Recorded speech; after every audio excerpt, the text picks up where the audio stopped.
আসসালামু আলাইকুম। আশা করি আপনারা সবাই ভালো আছেন। কিছুক্ষণ আগে একটি প্রজ্ঞাপন জারি হয়েছে। সরকারি চাকরিজীবীদের জন্য নতুন যে বেতন কমিশন গঠন করা হবে সেটার ঘোষণা তো অনেক আগে সরকার দিয়ে দিয়েছিল এবং সেটার একটা প্রজ্ঞাপন দিয়ে দিয়েছে। ভিডিওটা প্রথম থেকে শেষ পর্যন্ত কন্টিনিউ করবেন। তো সরকারি চাকরিজীবীদের জন্য নতুন বেতন কমিশন গঠন করে প্রজ্ঞাপন জারি করা হয়েছে।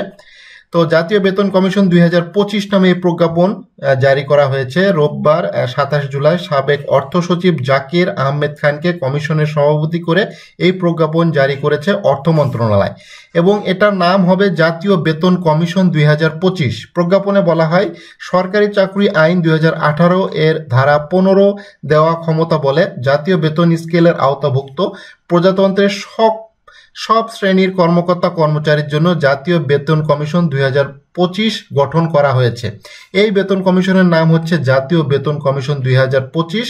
প্রজ্ঞাপনে আরও বলা হয়েছে, সাবেক অর্থ সচিব জাকির আহমেদ খানকে সভাপতি করে সাবেক সচিব ডক্টর মোহাম্মদ আলী খান, সাবেক হিসাব মহানিয়ন্ত্রক মোহাম্মদ মোসলেম উদ্দিন এবং সাবেক রাষ্ট্রদূত মোহাম্মদ ফজলুল করিমকে কমিশনারের পূর্ণকালীন সদস্য করা হয়েছে। কমিশনের খণ্ডকালীন সদস্য করা হয়েছে সাবেক মহাহিসাব নিয়ন্ত্রক। এখানে বেশ কিছু নাম আছে, বেশ অনেক নাম আছে এবং সশস্ত্র বাহিনীর একজন প্রতিনিধি প্রতিরক্ষা মন্ত্রণালয় কর্তৃক মনোনীত এবং সব বিষয় থেকে, অর্থাৎ প্রত্যেকটা ইনস্টিটিউট, বিশ্ববিদ্যালয় থেকে শুরু করে সশস্ত্র বাহিনী, আইন বিচার সংসদ মন্ত্রণালয়, যত মন্ত্রণালয় আছে প্রত্যেকটা মন্ত্রণালয় থেকে মূলত একজনকে বা দুইজনকে প্রতিনিধি কিন্তু এখান থেকে করা হয়েছে। অর্থাৎ প্রত্যেক মন্ত্রণালয়ের যে সকল বেতন গ্রেডভুক্ত যারা আছে তাদের যে বেতন কমিশন কিভাবে বেতনটা নির্ধারণ করা হবে সকল সদস্যকেই এখানে রাখা হয়েছে। তো এই যে এখানে আমি শেয়ার দেখাচ্ছি, অর্থাৎ এই যে 11-20 গ্রেডের যে ফোরাম আছে সেখানে একজন শেয়ার করেছেন। দেখেন যে সভাপতি পূর্ণকালীন জনাব জাকির আহমেদ খান এবং সদস্য পূর্ণকালীন সদস্য আছে, খণ্ডকালীন সদস্য আছে এবং প্রত্যেকটা ইয়েতে, অর্থাৎ প্রত্যেকটা অফিসেরই একজন দুইজন করে এখানে সদস্য আছেন। হ্যাঁ, টোটাল এখানে 22 জন সদস্যকে সদস্য করা হয়েছে এবং এই সদস্যগুলো যেটা আছে সেটা কিন্তু চেঞ্জ করতে পারবে। ঠিক আছে, এটা চেঞ্জ করতে পারবে।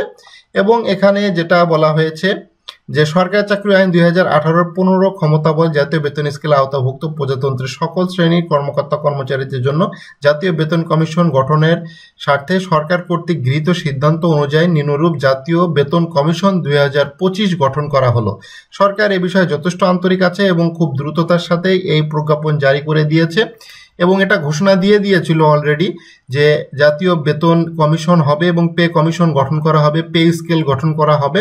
তো নতুন পে স্কেল যেহেতু হবে, পে স্কেলটা 2025 সালে যদি নাও হয় 2026 সালের দিকেই এই পে স্কেলটা ঘোষণা হবে, কারণ এখানে 25 সালের দিকেই, অর্থাৎ 25 সালটা তো শেষ হয়ে যাচ্ছে, অর্থাৎ 26 সালের প্রথম দিকেই হয়তো একটা পে স্কেল আসতে পারে এবং 26 সালের যে জুন মাসের যে নতুন বাজেট সেই বাজেটে এই পে স্কেলটা যাতে কার্যকর করা যায় সেটার দিকে কিন্তু সরকার এগোচ্ছে এবং সরকার হয়তো সেই সময় পর্যন্ত ক্ষমতায় নাও থাকতে পারে, বাট নতুন সরকারের কাছে এই যে পে কমিশনের যে রিপোর্ট, পে কমিশনের যাবতীয় কার্যক্রম এটা জাস্ট হস্তান্তর করবে এবং খুবই গুরুত্বপূর্ণ একটি সিদ্ধান্ত এসেছে জাতীয় পে কমিশন গঠন 2025 এবং এটা সরকারি চাকরি আইন যারা সরকারি চাকরি করতেছেন তাদের জন্য খুবই একটি ভালো সুসংবাদ। তবে এখানে একটা জিনিস দৃশ্যমান হয়নি, সেটা হচ্ছে তৃতীয় এবং চতুর্থ শ্রেণী কোনো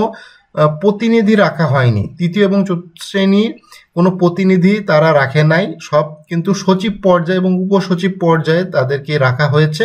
তো এই জিনিসটা খুবই গুরুত্বপূর্ণ। তৃতীয় এবং চতুর্থ শ্রেণী কাউকে রাখা অবশ্যই উচিত ছিল, সে বিষয়টা অবশ্যই দেখবেন এবং যারা নেতৃবৃন্দ আছেন 11-20 গ্রেডের এবং বাংলাদেশ সচিবালয় সংযুক্ত পরিষদের যারা নেতারা আছেন তারা বিষয়টা অবশ্যই খেয়াল রাখতেছেন এবং তারা এই বিষয়টা অবশ্যই দেখবেন।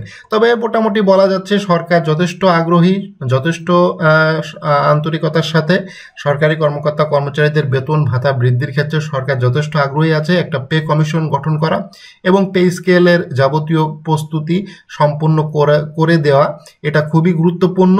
এই সংস্কারটা যদি সুন্দরভাবে হয়ে থাকে তাহলে ভবিষ্যতে সরকারি কর্মকর্তা কর্মচারীদের যে বৈষম্য শিকার হচ্ছে তাদের যে বেতন ভাতার যে সমস্যা, গ্রেড ভিত্তিক সমস্যা, পদোন্নতির সমস্যা, তো এইটা অনেক অংশে লাঘব হবে ইনশাআল্লাহ। তো ভিডিওটি ভালো লাগলে অবশ্যই লাইক করবেন, চ্যানেলে যারা নতুন আছেন অবশ্যই চ্যানেলটি সাবস্ক্রাইব করে রাখবেন।